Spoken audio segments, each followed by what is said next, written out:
I'm out exploring the local area today, and our apartment blocks onto this bikeway, so I know that's facing into the sun. I'll tour around. You've got a bikeway and a walkway. It's quite flat, so maybe not as good for fitness as where I used to live in the eastern suburbs of Sydney, which were hilly, but nonetheless we've got plenty of space back here to go for walks, and a creek. I did see some birds earlier on, and then we've got this off-leash dog area, which is going to come in handy when we get our dog in the next couple of weeks. So I decided to take one day instead of two to get back from Sydney at the end of picking up all my boxes. Jess and I were just impatient to get back, set up and start the week afresh in our new home. It did mean a very long drive yesterday. I left the Blue Mountains at 6 a.m. and got back here to Brisbane, having stopped a few times of course, but at 8 p.m. So drove over 1,050 kilometres. Felt fresh, felt safe, really pleased to be here and starting the week in our new home. While I'm waiting for my coffee to brew, I thought I would take a moment to reflect on some of the new habits, particularly around creativity and well-being, that I'm trying to introduce now that I'm in my new place. There's an author I like, Gretchen Rubin, who writes about happiness and habits, two separate topics, although the two have a relationship, of course. And I'm hoping I've got her book Better Than Before in my boxes, that I've actually saved that and someone's gifted it back to me. But one of the things she talks is about a fresh start being a great time to create some new habits. So I'm trying to use the fact that I've got this transition into the apartment, this moment of fresh start, to create a new routine that suits me. So what I'm trying to do every morning when I get up is to do some stretching, to write for an hour, because writing is kind of fundamental to my thinking and creative process, as well as my business development and marketing strategy, my building my profile. So that's really important. And if I just block out like a morning, I found I don't get to it, but an hour every morning gets the thinking flowing, gets the cogs turning in the head and the creative juices flowing. Then make the most of this walkway that I was on earlier today to go for a walk, get some exercise for about half an hour. And then there's this habit I want to develop of jotting things down as ideas, thoughts, insights strike me during the day. And I'm taking my inspiration for this from someone who is a big creative influence on me, which is Austin Kleon. I was listening to this keynote speech from the Scratch Coders Conference at MIT. This is Austin talking about creative process and his thoughts about creativity. And one of the things I picked up on that is, which I've jotted down in my little notebook, is the idea that he's got an analog and a digital desk and he moves between the two of them. And the kind of way he describes the process is that the analog is really where he gets the ideas and starts working on the ideas, and then he executes in the digital space. This really resonated for me, having largely tried to work digital over the last 7 months during my travels. I have missed working more analog and the creativity that comes with the flow of ideas, pictures, shapes on a page, and working with my hands more.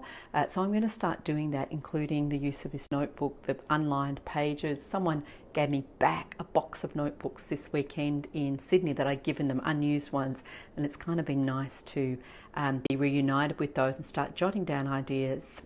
I also jotted down some ideas from podcasts this morning. One podcast called Don't Stop Us Now, and the idea of liminality, which a guest was talking about, as well as something from Julian Stodd, who talks a lot about the social age and the idea of social authority versus formal authority.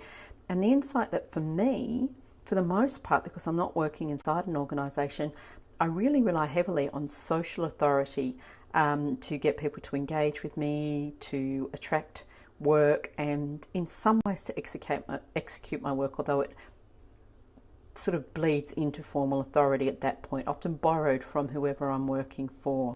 So I'll record as I go along how my new habits and routines fall into place, as well as some of the recording processes that I'm trialing, which includes this daily dump into a notebook. Of course, the question is then, what do you do with it to not lose it? And Austin Kleon plus a couple of other people have systems for their note capture and processing that they have shared online, which I will try out and see how I can build that into a routine also. So my challenge now is to resist unpacking more boxes and getting this space all properly set up, and actually get a little bit of work done. But I really don't want to end the week and think, well, I've got a nicely set up house, but I haven't actually done any work, and in particular any work on marketing and sales. I have very little paid work on at the moment. That's been deliberate to let that run down so that I could end my trip and start setting up the house. But now it's time to get stuck in and do at least half a day's work every day this week. One of the pieces of work I do have coming up is to facilitate this course, Social and Collaborative Learning Essentials, for the Australian Institute of Training and Development. The next course is due to start on the 25th of September. It is an 8-week program, which I facilitate via a series of webinars plus online forum and an action learning project for the participants.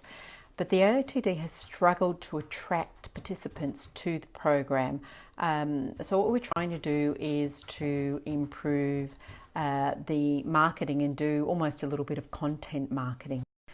However, the challenge when you've curated all the content is that if you want to try to content market, that is take snippets of the content and post them in order to market the course, you run into a number of problems around potentially copyright, as well as needing to have, do you hyperlink to the content you've extracted from in order to promote the course, or do you hyperlink to the course registration? So it all got a bit tricky trying to take extracts of the content for the purpose of marketing.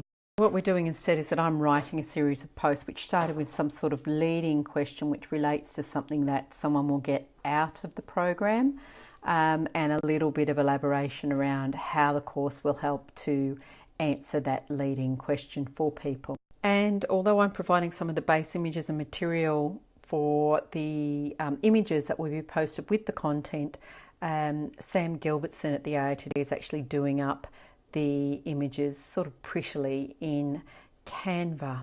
I've had Canva on my list of tools to learn how to use for probably at least 18 months now, if not a bit longer. So I think the time has come for me to learn how to use Canva.